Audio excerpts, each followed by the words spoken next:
Cameroun est déchiré par des crises sécuritaires, ça et là, du nord au sud, de l'est à l'ouest. Tout le monde sait la situation dans laquelle la zone anglophone, c'est-à-dire les régions du nord-ouest et du sud-ouest se trouvent aujourd'hui depuis pratiquement 7 ans, bientôt 8 ans. Et voilà une zone qui a été déclarée économiquement sinistrée, déchirée par la guerre. Et puis toutes les populations qui sont là-bas ont connu des déplacements internes et externes. Il y en a qui sont même allés au Nigeria. Voilà le contexte dans lequel nous trouvons. Alors, les Camerounais, la tension grogne, ça grogne, parce que le peuple camerounais ne peut plus continuer à subir, à être embrigadé dans cette prison qui lui prive de tout. Même des choses naturelles dont nous avions, des ressources naturelles dont nous sommes appelés à avoir accès en tant que citoyens, tels que l'eau et la lumière. Pourquoi la lumière? Parce que la lumière est produite à base de l'eau. Nous n'avons plus accès à cela. Les coupures intempestives d'électricité ont couvert l'ensemble du territoire national. D'un bout à l'autre, il n'y a pas l'eau potable. Il n'y a pas d'eau potable. Je prends le cas de mon quartier, côté de l'Opom de Boussou, on fait pratiquement 2 semaines, 3 semaines sans qu'il y ait de l'eau. Les populations souffrent. Ne parlons pas de la situation dans l'extrême nord. Les tensions montent partout. La dernière fois, nous avons vu dans l'extrême nord des populations qui s'opposent à la construction d'un parc parce qu'elles n'ont pas été consultées pour ce projet public. Donc, voilà la situation dans laquelle nous sommes plongés aujourd'hui. Le tribalisme n'a pas commencé avec le Conseil en 2018 avec le passage de Maurice Kamto devant le Conseil constitutionnel. Non, le tribalisme a commencé bien avant. Qui a inventé la formule selon laquelle un Bamileke ne sera jamais président? Ce concept n'est pas né de 2018. Le concept selon lequel le Sud est la chasse gardée du RDPC ne date pas de 2018. Okay? Donc, à la veille de chaque élection présidentielle, et ce n'est pas quelque chose qui a commencé pour la veille de l'élection présidentielle 2025. On a l'habitude de vivre ce climat. C'est-à-dire, à la veille de chaque élection présidentielle, le pouvoir en place, je dis, le régime de Paul Biya met en place toutes les stratagèmes pour diviser la population, pour jeter sur la place publique la haine tribale, afin de disperser les énergies des Camerounais, de déconcentrer sur l'essentiel. Et puis, pendant ce temps, ils profitent pour mettre toutes les manœuvres possibles qui leur permettront de se maintenir le plus longtemps possible au pouvoir. C'est la raison pour laquelle l'une des techniques qu'ils utilisent, c'est la fraude préélectorale. Et effectivement, je suis d'accord avec M. Yout quand il se pose la question à savoir pourquoi particulièrement cette année, le MRC est focalisé sur les manœuvres de fraude orchestrées souvent par Elekam et demande l'application de l'article 80. On demande l'application de cet article 80 parce que les experts ont démontré, avec preuve à l'appui, que le régime de Paul Biya a déjà utilisé depuis 1992 plus de 50 techniques de fraude massive et de tricherie électorale. Plus de 50 techniques. Il y en a qui parlent de plus de 100 techniques. Et l'une des techniques les plus fiables, c'est le fichier électoral. C'est le tripatouillage du fichier électoral, la manipulation du fichier électoral. Combien de fois on les a pris la main dans le sac?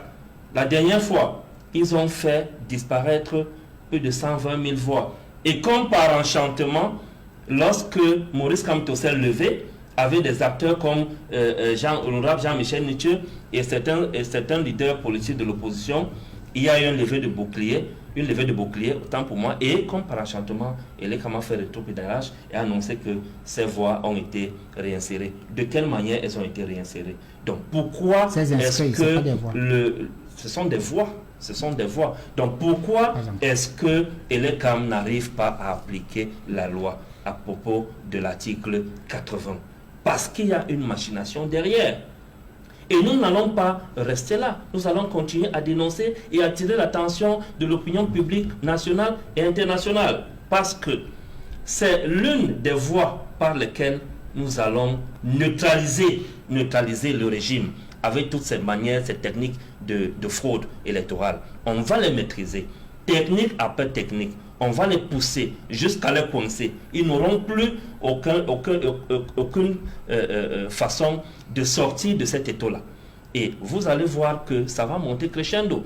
La dernière fois, le président Maurice Kamto a fait une sortie très louable à propos d'une autre poche de tricherie qu'ils sont en train de mettre en place dans l'enrôlement des étrangers sur le fichier électoral. C'est-à-dire qu'ils sont en train de donner des cartes nationales d'identité. Tout le monde sait au Cameroun comment il est difficile d'établir une CNI.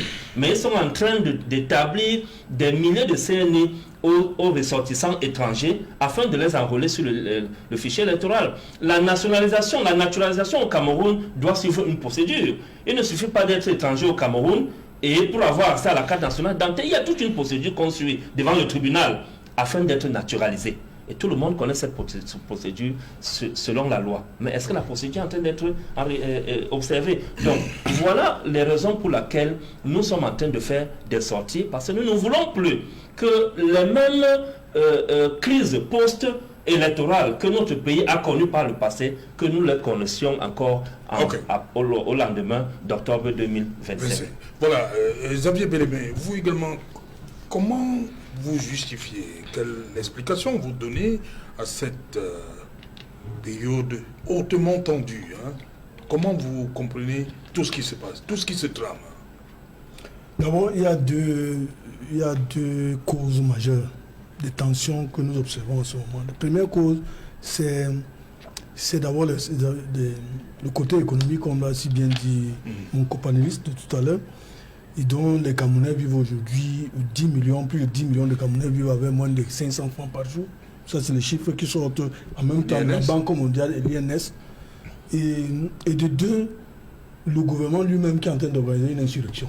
D'ailleurs, la dernière sortie... Le gouvernement lui-même, à travers son ministre de l'administration territoriale, dont le nom Nuntieu, dans sa dernière sortie, il a surnommé des ministres de la provocation. Avec ces sorties fracassantes et très dangereuses. Ce ministre est extrêmement loin, je le démontre dans sa déclaration d'hier, de ce matin, publiée ce matin, que ce ministre est en train de nous rappeler que le gouvernement du RDPC est en train de préparer une insurrection d'État. Parce que sachant que les présidentielles qui arrivent en octobre, ils vont perdre lamentablement. Ils veulent donc créer une situation telle que cela puisse masquer leur incurie et leur incompétence managériale qu'ils ont fait depuis 43 ans que le président Biya occupe la tête du pays. Et la réalité dont elle a. Parce que d'abord, ce ministre, le roi Nuntieu rappelle plusieurs casseroles qu'il traîne derrière lui, notamment le scandale Campost, le scandale le plus récent, c'est le Covid-19, où il y a eu, le Premier ministre a même écrit pour restituer cet argent à l'État qui n'avait pas qualité de le toucher. Il n'a pas fait jusqu'à aujourd'hui. Le Noam Nuntieu a lui posé des questions orales jusqu'à dire RSC sans réponse. Il est incapable de pouvoir répondre ce qu'il en a fait avec cet argent, mais ce qui trouve très vite de venir s'afficher à la télé en menaçant non seulement un leader politique. Donc, entre les deux, ils n'allaient jamais se croiser, le professeur Kamto, et le Noam Nuntieu qui est son patron, parce qu'il y a deux personnalités dans la République du Cameroun, le président de la République et le député, qui sont les deux personnalités qui jouissent de la souveraineté de la République, le député. Et que lui, il menace de lever l'immunité parlementaire. C'est incroyable. C'est même très scandaleux. Si on était dans une république, ce monsieur allait démissionner aujourd'hui. Il aurait pu être ministre. Il n'en a aucune qualité pour faire de telles menaces à son patron. Le député est le patron du ministre. Séparation des deux pouvoirs. Non, monsieur. Non, monsieur, arrêtez, monsieur. Vous parlez tout à l'heure, s'il vous plaît. Deux personnes dans la République du Cameroun, d'après la constitution de ce pays, jouissent la souveraineté nationale. Le président de la République et le député. C'est les deux. Le ministre n'est rien, il n'est qu'un ouvrier. Ces deux patrons, c'est le parlementaire et le président de la République. C'est contenu dans la constitution du Cameroun. Et ce ministre, Monsieur Yut, C'est un pour cela ministre que- contrôle un c'est député. pour cela que le Vous parlez même de quoi là? le Parlement veut qui dire que valide c'est le son budget patron. de- Oui, c'est son budget de patron. l'État. Comment votre patron qui peut vous Il contrôler? faudrait donc qu'on fasse de la pédagogie Monsieur pour qu'on comprenne la notion. Monsieur Yut, quand vous parlez tout à l'heure, je vous écoutais. C'est quoi votre problème? Soyez moins polis. Nous devons nous respecter. Nous pouvons ne pas être d'accord, mais on se respecte. Donc, ce n'est pas un problème. Donc, pour revenir, donc, ces ministres sont en train de préparer donc l'État, l'insurrection à l'État, qu'ils accusent les autres formations politiques d'être en train de préparer l'insurrection. C'est même lui qui prépare au compte du RDV à travers donc des laboratoires noirs. Donc, d'après quand aussi, on ne sait pas en ce moment précis comment peut-il tenir aussi un discours guerrier. Nous sommes à 7 mois de l'élection présidentielle. Quel ministre de l'administration territoriale tient un discours guerrier menaçant? Qui va arrêter? Est-il policier? Est-il magistrat? Non. Il est dans une provocation grave. Et il menace des citoyens camerounais à ce point. Ça veut dire qu'ils sont dans une fébrilité, ils savent qu'ils vont perdre l'élection présidentielle. Et ils peuvent donc se comporter comme ça, dans l'espoir qu'il y ait un soulèvement qui empêche qu'il n'y ait plus d'élection présidentielle en octobre. Ça, c'est d'un. Et de deux, les Camerounais vivent très mal, ces gens-là. Les Camerounais sont dans une misère indescriptible. Et aujourd'hui, donc, quand un ministre de la République qui vient comme ça foirer le prestige de la fonction ministérielle, mais on ne peut pas le laisser. Il faut que le chef de l'État fasse quelque chose, enlève ses ministres.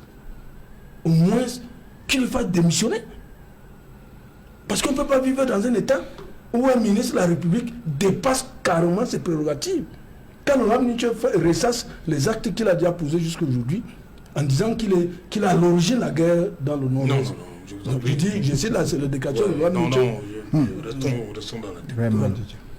Donc, pour dire que l'élection, non, monsieur Yout, vous n'êtes pas pour me censurer. Il y a une seule personne qui peut me censurer ici, c'est le journaliste, pas vous. Donc on va vous laisser avancer. Monsieur Yout, ce que vous venez de dire là tout à l'heure, c'est très grave quand vous parlez. D'abord, le chef de l'État, pour revenir à ce que Yout disait, le président de la République Biya a toujours géré le pays avec sur 3 piliers fondamentaux qu'il a dans son pouvoir. Un, l'instrumentalisation ethnique, premier pilier. Deuxième, la corruption. Troisième, c'est la répression. Troisième, la preuve en est qu'il y a des militants MRC qui sont en prison aujourd'hui jugés par le tribunal militaire. Ils ne sont pas Boko Haram. Moi, peut-être vous êtes un excellent journaliste, j'ai jamais vu un reportage avec une autre ou tout autre média qui nous montre Boko Haram en train d'être jugé dans un tribunal militaire. Mais il y a des militants des partis politiques qui ont été jugés dans des tribunaux militaires, ils ont été condamnés pour actes de terrorisme, tout simplement parce qu'ils ont exprimé leurs droits constitutionnels, le droit de la liberté d'expression. C'est contenu dans la Constitution du Cameroun de 1996, 18 janvier 1996. Est-ce que tout est permis? Et la liberté d'expression, ils n'ont tué personne, ils n'ont mis aucune bombe, ils n'avaient aucune arme. Comme tout n'est pas permis, je ne sais pas si on peut nous démontrer un seul militant de ce parti politique qu'on a arrêté et condamné devant le juge militaire qui donnait même un couteau. Il faut qu'on reste dans le sujet. Donc, pour essayer donc, et cela exacerbe donc toutes les tensions. Je tiens à faire une précision. J'espère que tout ce que vous avez dit vous engage. Je ne sais pas ce que nous avions dit. J'ai dit ce qui est reprenez contenu dans la déclaration de l'honorable Jean-Michel Nietzsche, et ce que j'ai dit est simple, et que c'est le gouvernement lui-même qui est à l'origine des tensions préélectorales qu'on constate dans notre pays. Vous faites des accusations à l'endroit du ministre de l'administration territoriale. Vous assumez vos propos, j'espère. Oui, bien sûr, j'assume, c'est contenu dans la déclaration du député de l'honorable Jean-Michel Nietzsche. Ce n'est pas notre chaîne de télévision. Voilà. Et Guy Fongan, cette période dite beaucoup de tensions, hein, il y a les discours, j'ai dit, discours de haine et tout ça, il y a une espèce d'exacerbation du discours de haine. Mais vous avez suivi Serge Aimé Bikoy tout à l'heure, il y a tout un arsenal juridique, mais jusqu'à présent, comment comprendre que jusqu'à présent, on n'est présenté aucun Camerounais par rapport à tout ça, tout ce qu'on suit, réseaux sociaux et même les médias conventionnels.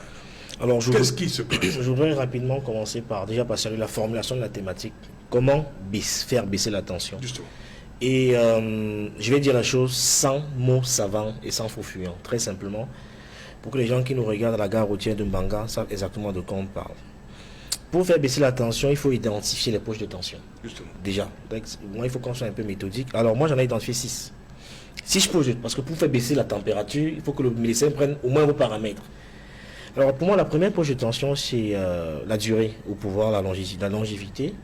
Souvenez-vous, quand le chef de l'État a reçu, il y a quelques temps ici, Emmanuel Macron, il avait dit lui-même, quand on l'a demandé s'il sera candidat à l'élection présidentielle, qu'au moment venu, on saura s'il rentre au village ou s'il reste. Donc même de manière inconsciente... Non, il avait commencé d'abord en disant que le Cameroun est dirigé à travers sa constitution. J'ai pris le bout. Et que sur la base de la constitution, il n'est pas obligé de tout dire. Est-ce qu'il a dit ce que j'ai dit là? Non, c'est bien de... Il parle, tout le monde comprend. Est-ce qu'il a dit ce que j'ai dit là? Il a dit qu'au moment venu, on saura s'il est candidat ou s'il rentre au village. Oui, ça c'est pour... Est-ce qu'il a dit ça? Oui ou non? Oui. Très bien. Donc en disant ça, il a de manière inconsciente aiguisé l'appétit, même des gens de son propre camp et de l'extérieur, qui ont commencé à scruter ses faits et gestes. Donc pour être sûr que, est-ce qu'en 2026 il va rentrer au village ou pas? Donc lui-même a ouvert la boîte de Pandore. Et ça peut être une poche de tension visible aujourd'hui à travers l'attitude de certains membres du gouvernement qui espéraient qu'en 2025, il rentrait au village. Donc il a lui-même de manière indirecte ouvert la voie de Pandore. Alors la deuxième poche de tension que j'identifie, c'est une sorte d'incertitude sur l'après. Il y a comme un flou où personne, même au sein du sérail, ne peut vous dire avec exactitude comment sera l'après-BIA, parce qu'il n'y a aucune lisibilité sur la transition qui risque d'arriver. Et la séquence qu'on a observée avec les 45 jours que le chef de l'État a passé à l'extérieur, on a vu qu'il y avait une sorte de démonstration de force. C'est quoi 45 jours? Ça existe où? Non, il a fait 45 jours à l'extérieur. Il a fait 45 jours à l'extérieur. Il y a eu une polémique autour de ça. Non, il n'y a pas de polémique, ce n'est écrit nulle part. Oui, on est d'accord, ce n'est écrit nulle part. Sauf qu'à l'épreuve de la réalité, il y a une série de sorties des membres du Sérail qui, après que la fameuse vraie fausse rumeur du décès du chef de l'État a circulé, où chacun estimait que c'est lui qui a la légitimité pour annoncer l'absence ou le décès du chef de l'État. La maladie. Et nous autres, ça nous a rappelé l'épisode ivoirien, où après la mort d'Oufouette, il y a eu Alassane Ouattara et Henri Konan Bédié qui estimaient tous les deux que c'est l'un ou l'autre. Alassane, Premier ministre, Henri Konan Bédié, l'Assemblée nationale, qui estimaient tous les deux que c'est lui qui pouvait prendre la parole pour donner l'information au peuple. Donc cette incertitude-là aussi, c'est une poche de tension, parce que ça rejaillit sur l'attitude des membres du gouvernement qui estiment qu'il n'y a qu'eux qui peuvent, de manière légitime, d'ailleurs ça se voit avec les vraies hautes instructions, qui se répercutent jusque dans la sphère du football. Parce qu'il y a justement cette incertitude de l'après, là, fait que chacun veut faire ce qu'on appelle en sociologie, contrôler les zones d'incertitude, c'est-à-dire une parcelle du pouvoir. Parce qu'il y a une incertitude sur l'après-bien. Donc c'est une poche de tension clairement identifiée. Alors l'autre poche de tension, c'est la suspicion qu'il y a autour des différents clans qu'il y a autour du régime. Il n'y a qu'à voir comment il y a des groupes organisés dans le régime qui se sont mobilisés pour contrôler des parcelles du pouvoir et fragiliser les autres et se neutralisent. Ça s'est déporté sur le terrain du foot. On a bien vu que jusqu'ici, ces clans-là, les uns les autres se neutralisent. Ça s'est vu avec l'affaire Martinez-Zogo, qui n'est pas encore jusqu'ici réglée, que c'était une sorte de clan qui se faisait la guerre les uns les autres. Donc, et tous ces pendant dans justice, justement les pendant dans justice encore. Et on observe que cette autre poche de tension, ces suspicions-là, entre les membres du régime, est un environnement propice à la tension. Et donc, il faut qu'on la baisse. La quatrième poche de tension identifiée, c'est les camps. Aujourd'hui, il y a eu une levée de bouclier autour de la fameuse liste électorale que l'ECAM n'arrivait pas à mettre à disposition du grand public. Et ça s'est vu c'est encore d'actualité? On n'est pas passé à autre chose? Sauf si la liste a été publiée à mon national. Est-ce qu'on est passé à autre chose? La liste électorale nationale. La liste électorale nationale. Je parle français en français. Je parle français en français. La liste électorale nationale. C'est ça la liste électorale nationale? La liste est publiée. L'électoral national.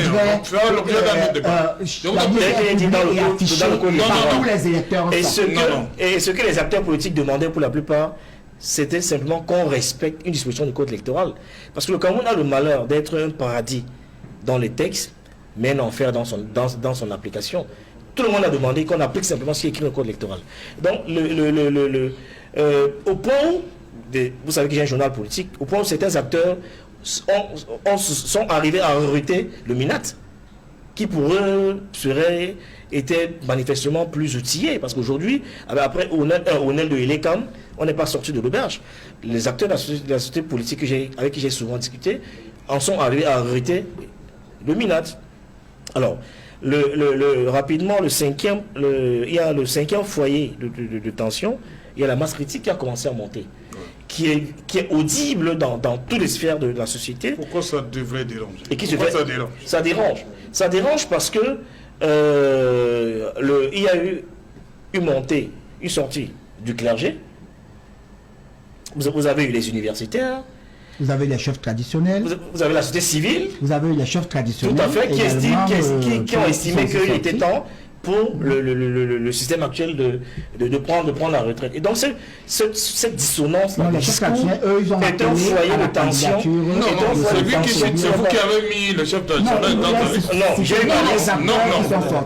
On vous a posé la question clairement. Vous êtes sorti du sujet. Ça fait partie de la masse. Non, on vous a posé la question, vous êtes sorti du sujet. Vous avez parlé d'autre chose, de On n'est pas sorti, 2018, le concours boulot. Oui, moi, j'ai fait un travail sérieux. Vous êtes sorti du sujet, c'est votre chose. Non, c'est vous qui avez estimé que je suis sorti du sujet. En parlant d'autre chose. Par contre, vous avez vu un ministre qui a été agressé. Alors, donc, ça fait partie de cette tension. Donc, l'autre foyer de tension, c'est le discours de plus en plus audible de la masse critique qui dérange le système en place. À la fois le clergé qui a estimé qu'il était temps pour le régime de prendre sa retraite. Vous avez les universitaires qui sont montés au créneau pour tenir le même discours. Vous avez la société civile qui tient le même discours. Et enfin, vous avez la fameuse plateforme du code, le fameux code électoral consensuel que le chef d'État a dit le 11 janvier à la représentant, le visage, Patricia Ndamdoya, qui n'était au courant de rien. Et on lui a remis le dossier à nouveau le 17 février 2025, en espérant que cette fois il va prendre connaissance et que les propositions qui ont été faites vont être prises en compte. Voilà l'Assemblée qu'on dépose des propositions. Voilà la voie de tension. Merci. Vous connaissez bien le landerneau politique. Vous avez, on va dire comme ça, couvert plusieurs élections présidentielles. Pourquoi est-ce que vous avez déjà eu un tel degré de tension avant une présidentielle comme on le vit pour ce qui est de 2025? Qu'est-ce qui peut, de votre point de vue, expliquer cette extrême tension? Bien, si l'on jette un regard panoramique sur les différentes élections qui se sont tenues au Cameroun, notamment la présidentielle de 92, celle de 2004, celle de 2011, de même que celle de 2018, l'on constate notamment qu'à l'approche de cette échéance électorale importante, il y a de manière récurrente un ensemble de tensions entre les représentants de l'État et les différents acteurs politiques. En effet, on peut citer quelques facteurs que l'on peut considérer comme chrysogènes. Le premier facteur est lié notamment à la contestation de la loi électorale. Vous avez bien constaté que depuis ces dernières années, il y a des critiques qui ont été formulées notamment par des acteurs politiques, de même que dans la société civile, pour justement adresser un ensemble de critiques systématiques sur la loi électorale. Rappelez-vous qu'il y a la plateforme de cette partie politique qui travaille là-dessus. Et ce n'est pas la première fois que ces critiques sont formulées, même durant les échéances électorales antérieures, ces critiques avaient été formulées. Donc il y a premièrement la contestation de la loi électorale, il y a les critiques systématiques qui sont formulées à l'endroit de l'organe en charge du processus électoral qui est aujourd'hui privé de balles. Vous savez bien qu'il y a ces dernières semaines un ensemble de critiques qui sont formulées notamment par le mouvement pour la Renaissance du Cameroun, notamment à travers son président national, qui exige, tout autant que les autres partis politiques, l'application stricte de l'article 80 du Code électoral. Vous avez également aujourd'hui une justice électorale que d'aucuns considèrent comme phagocytée. Phagocytée par qui? Phagocytée notamment par le pouvoir exécutif. D'aucuns estiment que la justice électorale aujourd'hui est prise en tenaille notamment par l'exécutif de Yaoundé. C'est la raison pour laquelle on estime notamment que même les décisions de justice qui sont publiques sont viciées et vicieuses. Si vous vous souvenez de la dernière actualité, vous constatez que la Cour d'appel du centre, de même que le Conseil constitutionnel, se sont déclarés tous les deux incompétents alors qu'en réalité, on s'attendait à ce qu'il y ait notamment qu'un organe tranche fondamentalement sur l'application de l'article 80. Donc, on peut davantage estimer qu'aujourd'hui, il n'y a pas d'indépendance stricte entre le pouvoir exécutif, le pouvoir législatif et le pouvoir judiciaire. C'est la raison pour laquelle on peut justement noter ces critiques-là. Là, ce sont des critiques qui sont fondées notamment sur l'organe en charge de procédure électorale. Oui.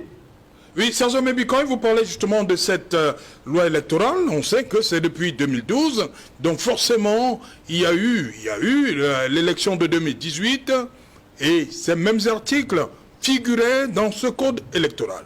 Comment comprendre que ce soit seulement en 2025 que toutes ces revendications puissent voir le jour? Bien, vous savez qu'il y a un système d'éveil permanent que l'on peut noter chez certains acteurs politiques qui jettent notamment un coup d'œil systématique sur la loi électorale. C'est vrai qu'au fur et à mesure que les années s'écoulent, l'on ne peut pas justement noter cet éveil systématique. Je me rappelle que cette année, je me rappelle que ces derniers mois, le premier acteur qui a donné le ton justement de la contestation de la loi électorale, notamment de l'exigence de l'application de l'article 80, de la loi électorale, c'est Abdourahmane Baba Amadou qui a justement sonné le tocsin. Et après justement cette critique qui a été faite, vous avez vu justement ce mouvement de masse que l'on a constaté au sein de la classe politique de l'opposition, notamment le MRC qui s'est justement lié dans cette bannière. Souvenez-vous également qu'il y a le président du Forum républicain, Aloïs Barson, qui lui également a adressé des correspondances au directeur général des élections, tout autant que d'autres acteurs. Donc on a l'impression qu'aujourd'hui, il y a cet éveil critique systématique que l'on note notamment du côté des acteurs politiques qui veulent véritablement que l'on respecte de manière scrupuleuse la loi électorale, même si aujourd'hui ça ne rencontre pas l'assentiment notamment du pouvoir en place. Parce que si aujourd'hui, l'on n'arrive pas toujours à respecter scrupuleusement l'application de cet article-là, ça pose toujours un problème. Voilà à ce qui concerne justement la loi électorale. Il faut également noter que s'il y a aujourd'hui des tensions, c'est parce que l'on peut également noter la prolifération, notamment des discours de haine tribale dans le champ politique camerounais. Parce que vous voyez bien qu'aujourd'hui, il y a des critiques systématiques qui sont formulées sur la tribalisation du débat politique et social. Parce que l'on a noté ces derniers mois, ces dernières années, qu'il y a une montée fulgurante des discours haineux, des propos tribalistes qui font fureur. C'est la raison pour laquelle il y a cette levée de bouclier là que l'on peut davantage noter au sein de l'espace public. Parce qu'en réalité, aujourd'hui, on a l'impression que les leaders politiques, les universitaires, les leaders groupes d'opinion sont carrément au banc des accusés. Personne n'est à l'abri justement des critiques. On a l'impression qu'aujourd'hui, même les universitaires qui sont considérés comme ceux-là qui ont une espèce de notoriété établie notamment dans le champ politique national, se liguent également dans ce jeu de la tribalisation du débat politique et social. Et c'est la raison pour laquelle aujourd'hui, l'on a l'impression que ce qui est davantage écœurant, c'est que l'on ne voit pas des sanctions négatives qui sont notamment infligées, notamment à ces différents acteurs. Parce que si aujourd'hui, le Conseil national de la communication, la Commission nationale pour la promotion du bilinguisme et du multiculturalisme, de même que l'Agence nationale de technologie de l'information et de la communication, ces différents organes-là appliquaient de manière stricte la loi, on se retrouverait aujourd'hui avec bien d'acteurs politiques, bien d'universitaires, de même que bien de leaders d'opinion, notamment derrière les barreaux. Mais regardez comment ça se passe dans l'espace public. Il n'y a pas de sanctions coercitives, il n'y a pas de sanctions systématiques qui sont justement infligées, non seulement à ces acteurs des débats politiques, mais bien plus à ces différents acteurs que l'on a notamment sur les réseaux sociaux. Donc on a l'impression aujourd'hui qu'il y a une certaine tiédeur, voire une somnolence d'un ensemble d'organes qui sont chargés notamment de lutter contre la tribalisation du débat politique et social. C'est pour cela qu'aujourd'hui,